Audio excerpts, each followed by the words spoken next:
कहानी की क्यारी में आज आप सुनेंगे शिवानी द्वारा लिखित कहानी शौत। मुझे जब उस बार एक मीटिंग में भाग लेने बम्बई जाना पड़ा, तब मेरे सम्मुख मुख्य समस्या आई थी आवास की। कहाँ रहूँगी वहाँ। तभी अचानक याद आया कि नीरा भी तो वहीं रहती थी। नीरा मेरे दूर संपर्क की चचेरी ननद थी। पहले उसे यूं अचानक अपने आगमन की सूचना देने में संकोच भी हुआ था। जनसंकुल बम्बई का जीवन कितना कठिन है, एवं वहाँ के संकुचित सीमित आवास में आतिथ्य निभाने में मेजबान के प्राण कैसे कंठगत हो जाते हैं, यह सब जानकर भी मुझे नीरा को लिखना ही पड़ा। क्योंकि किसी होटल में रहने का साहस अंत तक मैं संजो नहीं पाई। नीरा का फ्लैट छोटा होने पर भी बड़ा सुंदर था। 32 फ्लैटों के गुलदस्ते रात को दूर से देखने पर किसी बंदरगाह पर खड़े सुंदर जहाज़ों से ही लगते थे। नीरा को बम्बई का जीवन बहुत पसंद था। 3 वर्षों के बम्बई प्रवास ने उसका कायाकल्प कर दिया था। वैसे भी वह पिथौरागढ़ के उस अनजाने ग्राम से बम्बई आई थी, जहां उसके विवाह तक कुमाऊं मोटर यूनियन की बस भी नहीं पहुंच पाई थी। उन दिनों मोटर रोड का निर्माण कार्य भी चल रहा था। मुझे आज भी याद है, लगन का समय बीता जा रहा था और उसकी बारात नहीं पहुंची थी। बड़ी देर बाद उसकी बारात के थके मांदे बाराती बिना किसी बैंड बाजे के ऐसे चले आए थे जैसे कोई मातमी जुलूस हो। पहाड़ी लद्दू घोड़े में बैठा उसका सजीला दूल्हा भी वर्षा की बौछार में भीग भाग एकदम ही अनाकर्षक लग रहा था। उधर नीरा आकर्षक न होने पर भी कामदार लहंगे दुपट्टे में बड़ी प्यारी लग रही थी। नए गहने कपड़े और नवीन जीवन साथी का उल्लास उसकी गदगदे टोल मटोल चेहरे पर लज्जा का अंगराज बिखेर उसकी उजली हंसी को और भी उजली बना गया था। किंतु आज की नीरा की न तो वेशभूषा में न बानी में वह पहाड़ी ढील ढमाल लटका था, न आतिथ्य में। उसके मुंह से मैंने बोला, तुमको होना क्या? आदि विभिन्न प्रदेशी उच्चारण सुन मैंने उसे टोका भी था। यह कैसे बोलने लगी हो नीरा? क्या हो गया है तुम्हारी हिंदी को? क्या करूं भाभी, मेरी पड़ोसन हैदराबाद की है ना, इसी से बोली में उसकी छाप लग गई है। आज तुमसे मिलवाऊंगी, बहुत ही प्यारी लड़की है। नीरा की प्रतिवेशनी राज्यम बम्बई के एक प्रसिद्ध होटल में रिसेप्शनिस्ट थी।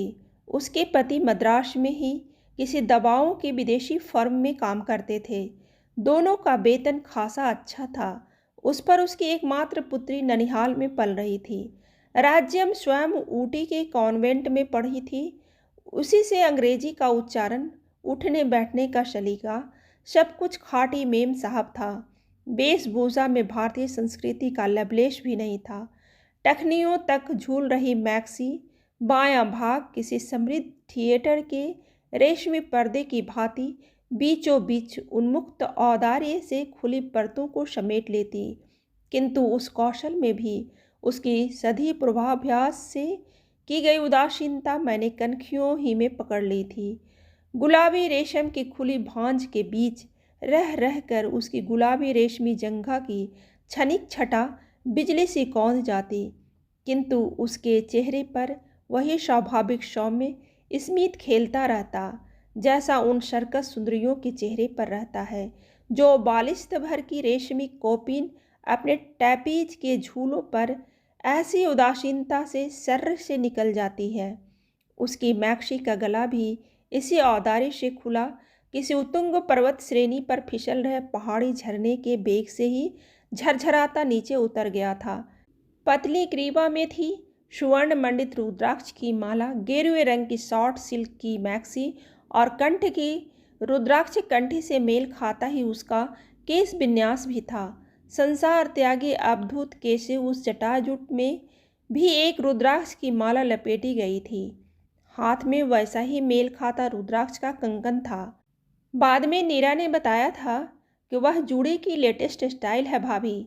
उसने बड़े गर्व से अपनी श्रृंगार पटु सहेली की उपस्थिति में ही फिर उसका प्रशस्ति पत्र पढ़ दिया था। पर हम तुम पर थोड़ी ही ना अच्छी लग सकती है। यह तो राज्यम ही है, कि कैसी ही बनकर क्यों न निकल पड़े, लोग मुड़ मुड़ कर देखते रहते हैं। बात ठीक ही कही थी नीरा ने। लड़की वास्तव में व्यक्ति संपन्ना थी, कुर्गी थी। इसी से रंग था एकदम चिट्टा सुर्ख। उस पर कुछ ब्लैश ऑन की महिमा थी, कुछ फ्लैग कलर्ड लिपस्टिक की। उसे देखकर कुछ वाजिद अली शाह की जोगिया बेगम सिकंदर महल का स्मरण हो आया। वह होगी कोई 23-24 के लगभग, किंतु व्यवहार अल्लड़ सोडसी का था। होटल की रिसेप्शनिस्ट थी, इसी से छल्लेदार बातें बनाने में पारंगत थी। मेरा परिचय पाते ही वह मेरे पास अपना मोढ़ा खिसका लाई। So you are a right, how very very interesting. क्या लिखती हैं आप, उपन्यास, कहानी या नाटक? जी मैं तो आया कह दूँ, तुम्हें देखकर तो अभी एक नाटक ही लिखने का मन कर रहा है। पर तब क्या जानती थी कि एक दिन उसे ही नायिका बनाकर लेखनी स्वयं ही मुखड़ा बन उठेगी। रात का खाना राज्यम नित्य नीरा के साथ ही खाती थी। मैं नीरा का व्यवहार, फुर्ती और पाक कौशल देखकर मुग्ध हो गई। एक बालिश्त के अपने उस गुफा से संकरे चौके में उसने इतनी चीज़ें कब बना दी और कैसे? न उसके पास कोई नौकर था न महरी। फिर भी मैं जितनी देर मीटिंग में रही, उसने न जाने क्या क्या बना लिया था। पूड़ी कचौड़ी, 3 तरह की सूखी रसेदार सब्जियां, ठेठ पहाड़ी रायता और मीठी चटनी। बम्बई में भी उसने उत्तराखंड के स्वादिष्ट पकवानों की महिमा को पूर्ण रूप से साकार कर दिया, तो मैं अवाक रह गई। कुमाऊं के पकवान देखने में जितने ही आडंबरहीन और अनाकर्षक होते हैं, खाने में उतने ही सुस्वादु और मौलिक। उन सरल पकवानों की भूमिका कितनी दुरूह होती है, यह मैं जानती थी। अरे ऐसे कुरकुरे शिंगल तो पहाड़ की बड़ी बूढ़ियां भी नहीं बना पाती होंगी। और यह करड़ी ककड़ी कहाँ मिल गई तुझे? पहाड़ी कड़री ककड़ी के पीले गंडे से कलेवर को मैंने ठीक ही पहचाना था। बाबूजी अल्मोड़े से लाए थे। ठीक उसी दिन मुझे तुम्हारा तार मिला तो मैंने उठाकर फ्रिज में रख दी। सोचा तुम आओगी तो ठेठ पहाड़ी दावत करूँगी। ये रायता राज्यम को भी बहुत पसंद है। क्यों, है ना राज्यम? पर उसकी भोजन प्रिय प्रतिवेशनी को उत्तर देने का अवकाश ही कहाँ था। रायते का डोंगा लगभग साफ कर वह अब किसी क्षुधा कातर भिक्षु की भांति कचौड़ियों के अंबार पर टूटी। मुझे अपनी लोलुपता को रंगे हाथों पकड़ लिया गया देख वह बड़ी ही मोहक हंसी से घायल कर कहने लगी, क्या गजब का खाना बनाती हो नीरा, इसी से आज इतना खा रही हूँ। अपने होटल का खाना तो एकदम चरी भूसी है इसके सामने। पर मैंने पराया ही देखा है कि डाइटिंग के चक्कर में बंधी ये छरहरी आधुनिकाएं दावतों में स्वेच्छा से ही जीवा पर लगे संयम अंकुश को दूर पटक भूखे कंगालों की भांति खाने पर टूट पड़ती हैं। क्यों ना तुम्हारे सुख्यात होटलों में तो सुना चित्र जगत के सितारों का नित्य मेला ही जुटा रहता है और वहाँ उनके नाम कई कमरे अस्थायी रूप से आरक्षित रहते हैं। मेरा स्वर शायद कुछ अधिक व्यंग्यात्मक हो उठा था। अजी उनकी बात छोड़िए, वह अब 2 कचौड़ियों को रोल कर आलूदम के एक भीम आलू से पेट फुला बड़ी नजाकत से कुतरती कहने लगी, वे क्या वहाँ खाना खाने आते हैं? फिर वह कुटिल रहस्यमयी कनखियों से मेरे नंदोई को देखकर मुस्कुराई। वह मुझे अच्छा नहीं लगा। अपने कहानी उपन्यासों में ऐसी असंख्य प्रेमासिक्त कुटिल कनखियों का वर्णन करते करते अब किसी भी स्वयं दूती नारी के अंतर्मन के छायाचित्र को मैं न चाहने पर भी किसी एक्सरे प्लेट के उभरे भग्न अस्थि कोटर सा स्पष्ट देख लेती हूँ। उस दिन दावत लगभग 3 घंटे चली थी। इस बीच उस चपला सुंदरी प्रतिवेशिनी की उपस्थिति ने मुझे अपनी सरल ननद के अदृष्ट के प्रति आशंकित ही किया था। खाने के बाद अचानक याद आया कि मीठी खीर के पश्चात वह अत्यंत अनिवार्य भारतीय मुखशुद्धि का प्रबंध करना भूल गई थी। हाय राम, मैं तो भूल ही गई थी कि आप पान खाती हैं। वैसे तो चौपाटी दूर नहीं, पर अरे क्या पर करता। उसकी मेखला धारिणी कैबरे नर्तकी सी प्रतिवेशनी हंसती उठ गई। हम अभी लाएगा, चलो तो महेश, निकालो अपना स्कूटर। मैं स्तब्ध रह गई। इतनी रात को क्या यह लड़की अपनी इस अधखुली मैक्सी में महेश की कमर में हाथ डाल मेरे लिए पान लेने जाएगी? नहीं नहीं, मुझे पान की कोई ऐसी आदत नहीं है, मैंने कहा। पर मेरी भोली ननद के चेहरे पर अपनी सखी के प्रति कृतज्ञता की सहस्त्र किरणें फूट पड़ी थी। प्लीज राज्यम पूरा भर लेती आना, फ्रिज में रख दूंगी। और फिर मेरी भयत्रस्त आंखों के सामने वह अपनी सखी के सहचर की कमर में हाथ डाले हवा से निकल गई। बड़ी देर बाद दोनों पान लेकर लौटे तो मैंने कठोर दृष्टि से महेश को घूरा। उसे मैं क्या आज से जानती थी? फटे कोट की बाँह से नाक पोंछता महेश प्रायः ही तो हमारे यहाँ कभी पिता के लिए शिव पुराण मांगने आता और कभी विष्णु पुराण। उसके पिता गोविंद बल्लभ पांडे हमारे कुल पुरोहित थे और मेरा ही नहीं, मेरे सब भाई बहनों का षष्ठी पूजन उन्होंने ही किया था। मैं देख रही थी कि महेश मेरी आंखों से आंखें नहीं मिला पा रहा था। जब नीरा की प्रतिवेशनी विदा हुई तब वह मेरा बिस्तर लगाने मेरे कमरे में आई। भाभी, कैसी लग रही है मेरी सहेली, है ना गजब की लड़की? इसके होटल में कोई भी वीआईपी अतिथि आए, इसकी ड्यूटी न हो तभी इसे बुलाया जाता है। मैं समझ सकती हूँ, तुम्हारी सखी के व्यक्तिगत की सृष्टि ही विधाता ने पुरुषों का आतिथ्य निभाने के लिए की है, मैंने कहा। पर भोली नीरा ने मेरे उत्तर के व्यंग को एक कान से सुन दूसरे से निकाल दिया। वह फिर उसी उत्साह से कहने लगी, है तो मद्रासी पर रंग हम तुमसे भी गोरा है। उस पर कपड़े पहनने में तो इसका कोई जवाब ही नहीं। भाभी चाहे कुछ भी न पहने तब भी हीरे सी दमकती है। वह तो देख ही लिया। मेरा रूखा स्वर फिर उस चिकने घड़े पर तेल सा ढरक गया। अच्छी लगी ना तुम्हें?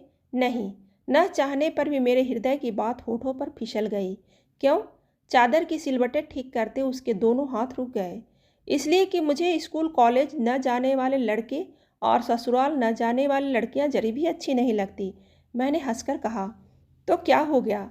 उसके पति तो यहाँ आते जाते रहते हैं, फिर बेचारी करे भी क्या? सास बेहद तेज है।